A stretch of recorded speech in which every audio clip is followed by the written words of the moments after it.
پچھلی کلاس کے اندر جو بات ہم نے ذکر کی تھی وہ یہ تھی کہ یہ جو نشہ ہے یہ سب سے پہلے ہماری عقل کو ختم کرتا ہے۔ انسان کو اللہ تعالیٰ نے جانوروں سے کس بنیاد پہ الگ کیا ہے؟ عقل کی وجہ سے۔ کیوں؟ جانور سوچ نہیں سکتے، انسان سوچتا ہے۔ جانور اپنی عقل سے کوئی کام نہیں کر سکتے، جبکہ انسان اپنی عقل کو استعمال کرتے ہوئے نفع اور نقصان اس میں فرق معلوم کر سکتا ہے۔ تو انسان جب نشے کی طرف راغب ہوتا ہے ایک مختصر سا سکون پانے کے لیے، عارضی سکون پانے کے لیے، حالانکہ اس میں ہوتا نہیں ہے، اس کا نقصان کیا کر بیٹھتا ہے کہ وہ اس کی جو عقل ہے وہ عقل کو ختم کروا دیتا ہے۔ تو جب اس انسان کی عقل ختم ہو گئی تو پھر عقل، یعنی جو بندہ عقل جس کی نہیں ہے، جو پاگل ہے، تو اس کا مطلب یہ ہوا کہ اب اس بندے میں اور جانور میں کوئی فرق نہیں رہا۔ انسان کی جب عقل ختم ہوتی ہے جب، تو انسان پھر کیا کرتا ہے؟ آپ دیکھتے ہو کہ وہ گند پہ لیٹا ہوا ہے، اسے کوئی پتہ نہیں میں کہاں لیٹا ہوا ہوں، وہ گلی میں چل رہا ہے، عقل نہیں ہے اس کی، دماغ اس کا کام نہیں کرتا، یا ہم کہتے ہیں جس کا دماغ خراب ہے۔ تو جب اس کا دماغ خراب ہے تو مطلب یہ کہ اب اس میں اور جانور میں کوئی فرق نہیں ہے۔ اب جس طرح کے کام جانور کرتا ہے نا، جانور جو ہے وہ گندگی پہ بیٹھے، گند میں چلا جائے، جانور کو نہیں پتہ چلتا۔ انسان کی جب عقل نشے کی وجہ سے ختم ہوتی ہے تو اس کی بھی یہ حالت بالکل ویسی اس جانور کی طرح ہو جاتی ہے۔ پھر وہ بھی گندی جگہوں پہ جا کر لیٹ رہا ہے، گندے کپڑے پہن رہا ہے، گندگی کپڑوں کے اندر ہی کر رہا ہے۔ آپ دیکھتے ہوں گے اکثر و بیشتر لوگ جو نشہ کی حالت میں روڈ کے کنارے جا رہے ہیں، گندے کپڑے پہنے ہیں، پھٹے ہوئے ہیں، ٹھیک ہے، حالت خراب ہوئی ہوئی ہے۔ کیوں؟ کیونکہ انہوں نے نشہ کی وجہ سے اپنی عقل کو ختم کر دیا۔ تو جب نشہ کی وجہ سے اس کی عقل ختم ہو گئی تو اب اس میں اور جانور میں کوئی فرق نہیں رہا۔ انسان تو اشرف المخلوقات تھا، عقل ختم ہونے کی وجہ سے انسان نے خود کو اس مقام سے گرا کے نیچے جانوروں کی جگہ پہ لے آیا۔ اب وہ گند پہ چلتا پھرے، گندی چیزیں کھاتا پھرے، گندے کپڑے پہنتا پھرے، اسے کچھ پتہ نہیں وہ کہاں لیٹا ہوا ہے، کہاں سو رہا ہے، کہاں جا رہا ہے، کیا کر رہا ہے، کیا نہیں کر رہا۔ کیوں؟ عقل اس کی ختم ہو گئی ہے۔ تو سب سے پہلے جو نشہ ہے وہ انسان کی عقل کو ختم کرتا ہے۔ اور یہ مت سوچیں کہ بڑے بڑے جو نشے ہیں وہ انسانی عقل پہ اثر انداز ہوں گے، نہیں۔ حدیث مبارکہ کی روح سے کہ وہ چیز کہ جس کی بڑی مقدار نشہ دے اس کی چھوٹی مقدار بھی حرام ہے۔ اگر کوئی انسان سگریٹ بھی پیتا ہے تو اس تناظر میں پھر سگریٹ بھی حرام ہے، کیونکہ یہ اس سارے کام کی ابتدا ہے۔ یہ سارا کام یہاں سے شروع ہوتا ہے، یہاں سے جاری ہوتا ہے۔ انسان سگریٹ پہ آیا، چاہے وہ غلط سنگت کی وجہ سے آئے، بری صحبت کی وجہ سے آئے، یا کسی کی وجہ سے آئے، انسان کی عادت بنی، سگریٹ پہ آیا، آہستہ آہستہ وہ سگریٹ سے آگے چلا جائے گا، پھر سگریٹ کے بعد وہ ہو سکتا ہے شیشے پہ چلا جائے، پھر کرتے کرتے وہ شراب پہ چلا جائے، جس کو برائی کی جڑ کہا گیا۔ شراب کو کیا کہا گیا؟ برائی کی جڑ کہا گیا۔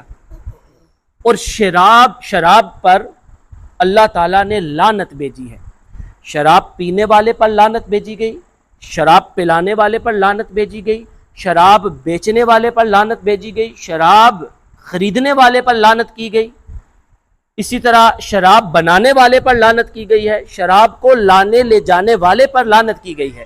یعنی جو بندہ شراب کے ساتھ منسلک ہے اس پہ لعنت کی جاتی ہے۔ اور لعنت ہے کیا؟ ہم یہ لفظ استعمال کرتے ہیں، سنتے ہیں نا، کسی پہ بھی لعنت بھیج دی، جبکہ ہمیں حقیقت نہیں معلوم کہ یہ لعنت کتنی بڑی اور سزا بھی آپ کہہ لیں یا کتنا بڑا اور سخت لفظ ہے۔ لعنت کا مطلب یہ ہوتا ہے کہ وہ بندہ جس پہ لعنت کی جائے، مطلب اس کو اللہ کی رحمت سے محروم کر دیا گیا ہے۔ یعنی جس بندے پر اللہ تعالیٰ کی طرف سے لعنت کر دی گئی ہے، وہ بندہ اللہ کی رحمت سے محروم کر دیا گیا ہے۔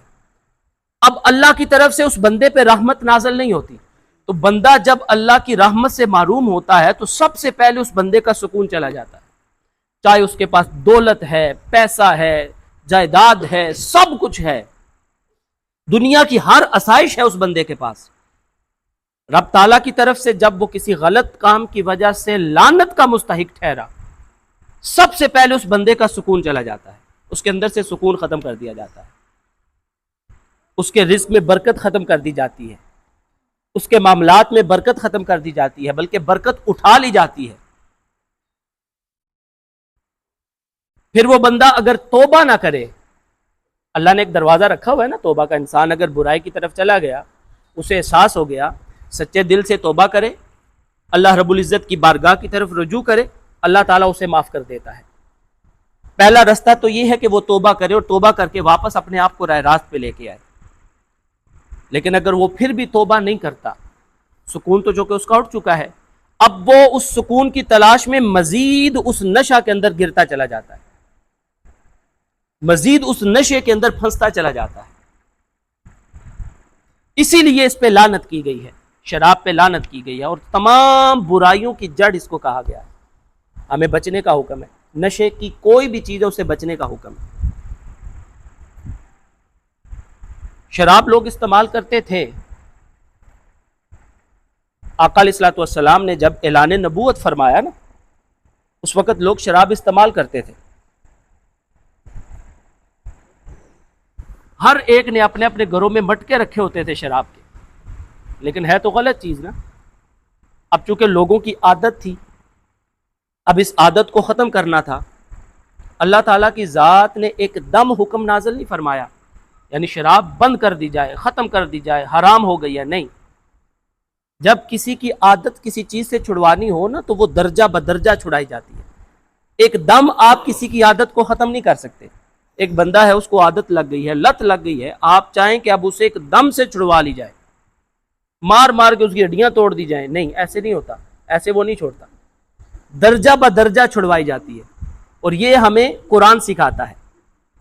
سب سے پہلے سورۃ البقرہ کی آیت ہے جس میں اللہ رب العزت نے فرمایا یسألونک عن الخمر والمیسر, لوگ آپ سے شراب اور جوئے کے بارے میں سوال کرتے ہیں.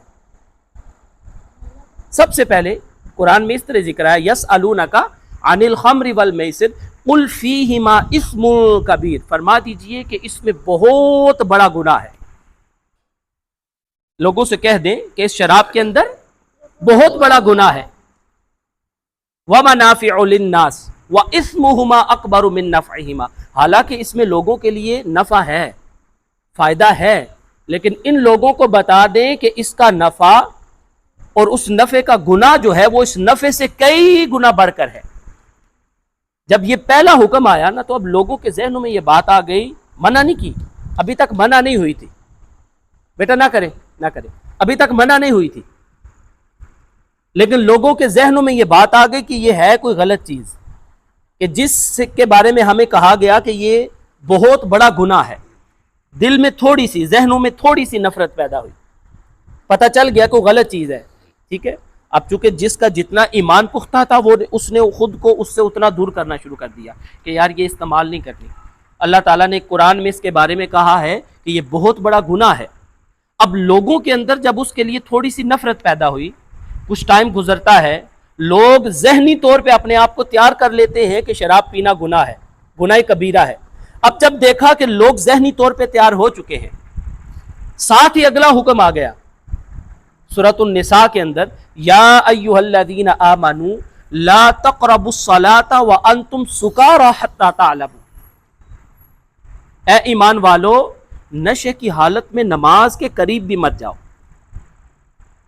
کب تک قریب نہیں جانا؟ جب تک تمہیں یہ نہ پتہ چل جائے کہ تم اپنی زبان سے کیا بول رہے ہو. تو آگے میں نے بات کی ہے نا کہ نشہ انسانی عقل کو ختم کرتا ہے. انسانی عقل ختم ہوئی تو اس کو رشتوں کی تمیز ختم ہو گئی, خاندان کی تمیز ختم ہو گئی, کوئی پتہ نہیں رشتے کیا ہیں, کوئی پتہ نہیں دوستی کیا ہے, کوئی پتہ نہیں خاندان کیا ہے, کوئی پتہ نہیں لوگ کیا ہیں. عقل جو ختم ہو گئی, کوئی پتہ نہیں زبان سے وہ کیا کہہ رہا ہے, وہ کیا کر رہا ہے, کدھر جا رہا ہے, نالی میں گرا پڑا ہے, گند پہ گرا پڑا ہے, اسے کچھ پتہ نہیں. فرمایا کہ جب تم نشے کی حالت میں ہو اے ایمان والو, کبھی بھی نماز کے قریب مت آؤ. کب تک؟ جب تک تمہیں یہ معلوم نہ ہو جائے کہ تم اپنی زبان سے کیا بات کر رہے ہو, تم کیا کچھ کہہ رہے ہو. جب تک تمہیں پتہ نہ چل جائے, مطلب جب تک تمہارا نشہ اتر نہ جائے نماز کے قریب نہ ہو. یہ دوسرا حکم آیا. اب جب لوگوں کو پتا چلا کہ نماز سے روک دیا گیا نشے کی حالت میں, اب لوگ اور زیادہ اس نشے سے پیچھے ہو گئے. اس عادت کو کیا کیا؟ ختم کرنا شروع کر دیا نا. پہلے گناہ کہا, پھر نماز کی حالت, نماز کے لیے نشہ کی حالت میں نماز کے قریب جانے سے روک دیا گیا, دوسری حالت ہو گئی. اب لوگوں کے اندر اس نشہ کے لیے اور نفرت پیدا ہوئی. غلط چیز ہے، میں نہیں استعمال کروں گا، ابھی نماز کا وقت ہو جائے گا، میں نے نماز ادا کرنی ہے، اس کی وجہ سے میری نماز نہیں ہوگی، لہٰذا اگر نماز اس کی وجہ سے جاتی ہے تو میں نہیں استعمال کرتا، نشہ نہیں استعمال کرتا، اس وجہ سے میری نماز نقصان ہوتی ہے، لہٰذا میں نماز اس کی وجہ سے نہیں چھوڑ سکتا۔ نفرت بڑھ گئی، اب جب دیکھا کہ نفرت اور زیادہ ہو گئی ہے نشے سے، ساتھ ہی اللہ تعالیٰ نے اگلا حکم نازل کر دیا ہے، ان الذین آمنوا یا ایھا الذین آمنوا انما الخمر والمیسر والانصاب والازلام رجس من عمل الشیطان، ساتھ ہی کہہ دیا کہ یہ شراب پینا، جوا، یہ فال نکالنا، قسمت کے حال معلوم کرنا، رجس من عمل الشیطان، یہ سارے شیطانی عمل ہیں، شیطانی کام ہیں، خود کو ان سے بچا کے رکھو، اگر کامیاب ہونا چاہتے ہو فاجتنبوہ لعلکم تفلحون، خود کو ان سے دور کر دو، بچاؤ، ان چیزوں سے خود کو بچاؤ گے تو تم کامیاب ہوگے۔ یعنی کلیتاً اس کو رجس من عمل شیطان کہہ کے شیطانی عمل کہہ دیا، حرام قرار دے دیا۔ اب جیسے ہی یہ حکم آیا، اب چونکہ اس میں تو کلیتاً منع کر دیا گیا نا، اب لوگ ذہنی طور پہ پہلے تیار تھے، پتا تھا یہ حرام ہے، پتا تھا یہ غلط چیز ہے، گندی چیز ہے، منع کیا گیا ہے، ذہنی طور پہ وہ ریڈی تھے اس چیز کے لیے۔ حکم آتا گیا تو یقین کیجئے مکہ کی گلیوں میں نالیاں، لوگوں نے اپنے شراب کے مٹکے توڑ دیے، نالیاں شراب سے بھر دی، گھر خالی کر دی اپنے شراب سے، کسی کے گھر میں شراب نہیں نظر آئی اس کے بعد۔